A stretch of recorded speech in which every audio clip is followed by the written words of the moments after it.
driving by trees. This road was built by hand with pick, axe, and dynamite. On the rocky and narrow Tomboy Road. This road was built in the late 1880s, and the whole reason it exists was to gain access to town and back from the mining regions we're going to visit today. Even with some smoke in the air on the day of our tour, we're still able to check out amazing scenery, including snow-capped mountains and Bear Creek Falls. We even get to see a couple of small waterfalls up close. You guys look to the right.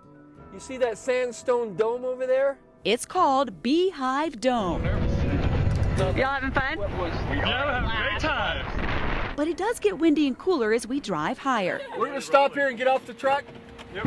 As a motorcyclist zips through the Marshall Tunnel, our guide Dan Tower tells us this area was a meeting place back in the booming mining days, and the tunnel was known as Social Tunnel. Then we pass what was an independent miner's home. The owner was known as Whispering Jim. Tomboy Road winds around the mountain with miner cabins dotting the landscape.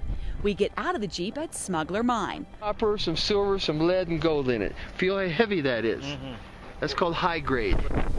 With the winds whipping through, you hear the clanking, and it almost sounds like the old mine is breathing. The wheelhouse is barely still nailed together, but is an interesting spot to explore, especially since this mine is perched on the side of a mountain.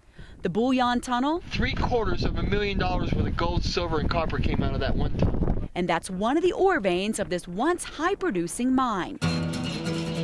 We continue on the rocky, bumpy road, climbing higher in elevation. Yeah, I think it's 11.5 because we're not at tree line yet. Heading for the Tomboy Mine ghost town, which, yes, even during summer can still have snow around.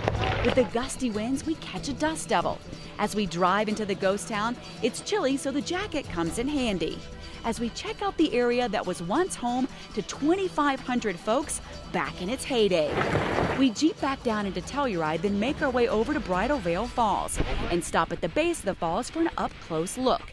As we continue on the road, it gets really bumpy, even in our Jeep that's really a converted truck. We drive higher on the winding road, then walk through the gate to the Bridal Veil hydroelectric plant, where we see the falls starting right next to the plant. Then one last look at the cascading falls before we head back down to Telluride.